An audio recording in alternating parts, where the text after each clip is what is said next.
Hey everyone, it is Trevor with Patrick Adair Supplies with this month's sub box. So just to get into it, this sub box includes our Black Emerald Opal,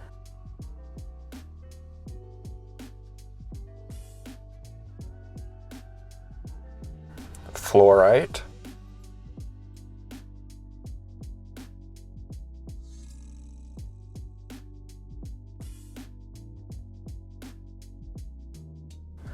blue and green pigment,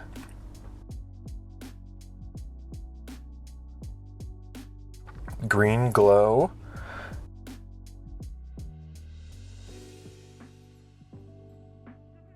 a hammered tungsten ring blank,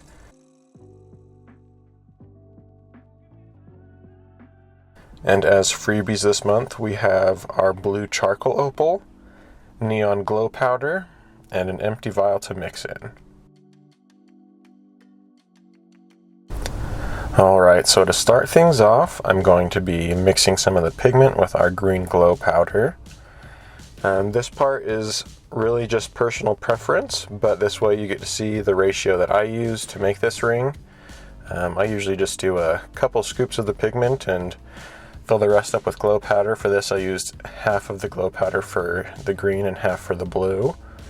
And then I just stopped when I was happy with the color that I ended up with.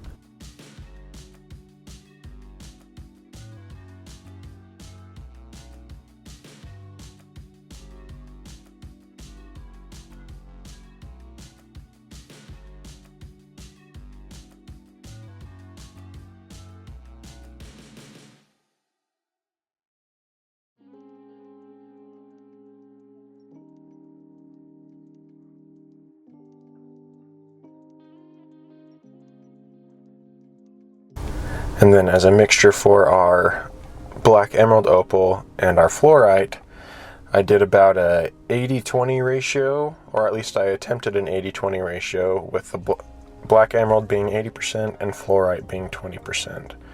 So we really get the shimmer of the Black Emerald and then just hints of that Fluorite behind it. And once you've got those mixtures finished, you're ready to go.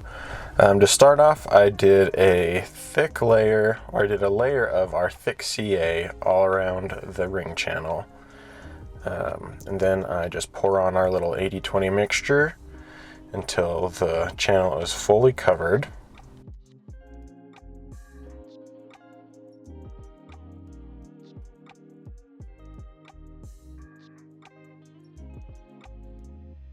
And then I'm just taking the back of my tweezers and just kind of pushing the opal and the fluorite into the channel, making sure that everything's touching that thick CA so that it stays inside and won't fall out when we're twisting it. And once I'm happy with the placement, everything looks good, I am taking our blue mixture, I'm pouring it all over the top of the ring and then just blowing off the excess. The goal for this was just to have the blue attached to any leftover open space where the inlay materials didn't touch the CA, so the blue is adhering to the CA to hide that bottom of the ring channel.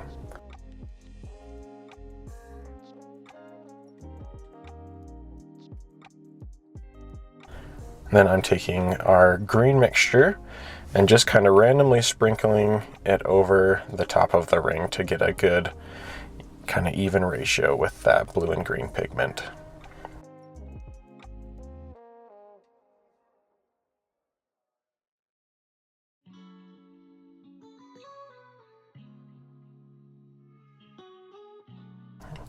After I'm happy with the placement, I set everything in place with just a bit of super thin CA and a spritz of accelerant.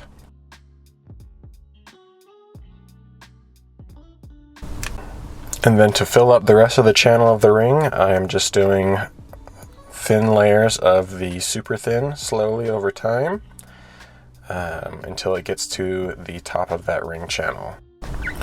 This really gives us a lot of nice depth in the ring. You can see down all the way to where the blue settled at the base of the inlay channel, and then you can see like the peaks and the valleys of the black emerald and the fluorite. Gives it a really nice composition. And again, while we have this ring curing during our long wait, I just want to thank everybody for watching these videos. We all really appreciate it here, and we just ask that you like and subscribe so that we can keep making these videos for you. We have a good time doing it, and we hope you guys have a good time doing it as well.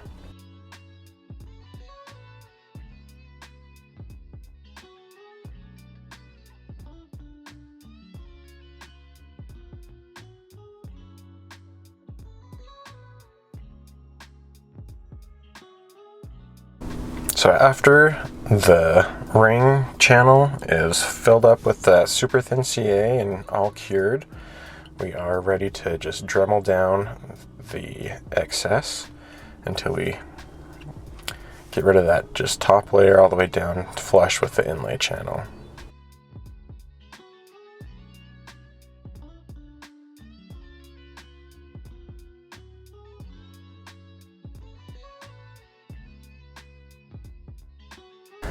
After I Dremel, I like to do just a cursory sand with 220 grit, just to get rid of any hard lines from the Dremel, any scratches. This also helps reveal any voids that I may have missed or that became apparent after we Dremeled away some of the opal. So after I do that 220 sand, I dry it off and just do a quick look through to see if there's any voids and scratches, and just take them off with a sharp razor blade. Just be sure not to cut yourself. I've done it too many times. And then after all those holes are exposed, I'm doing another layer of super thin just to seal everything up and make it all constant around the ring.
So once that last layer of super thin is cured, I'm going to take 180 grit sandpaper and wet sand with that, and then go to 220, excuse me.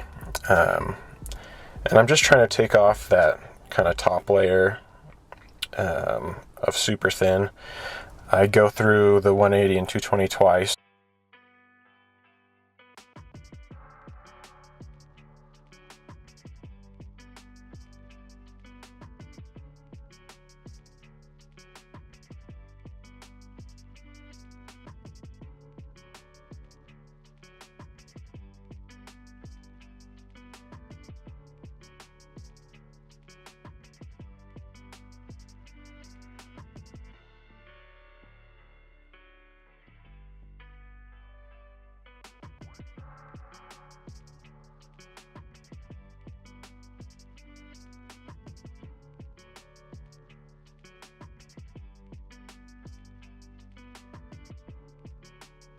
So with the hammered tungsten,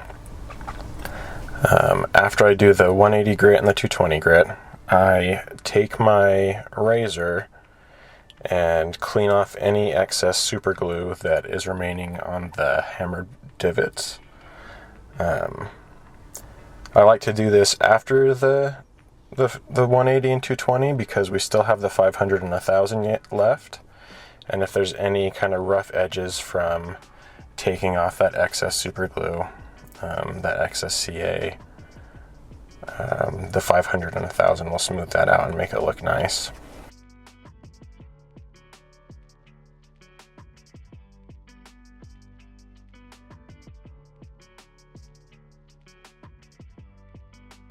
It's not super difficult to scratch that CA off. It's not going to damage your tungsten ring. Tungsten's pretty hard and durable and scratch resistant. The only thing is it's a little tedious and it might make your hand cramp a little, but you guys can do this.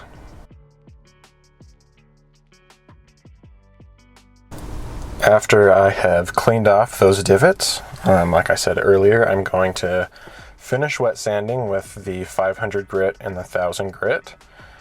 And once I think it looks nice and clean and smooth, I am taking our step 1 polish and just doing a quick polish with a piece of paper towel, and that will really just shine up the ring.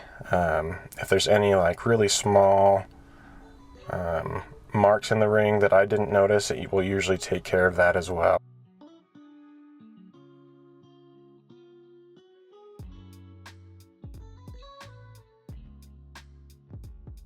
So after we've got that ring all polished up, this is what we're left with. I'm really happy with how this turned out. I usually am. I think this ring really works well with our name for the sub box this month, the Siren. With the hammered tungsten, you get those little divots that kind of look like scales, like mermaid scales. You get that that shine and the different kind of colors from that black emerald opal. The fluorite gives it a nice depth, and the blue and green really complement each other well, tying it all together. If there's anything else you guys would like to see in the future, just let us know in the comments. Again, thank you for watching. I had a great time making this ring, and I will see you guys on the next sub box. Bye.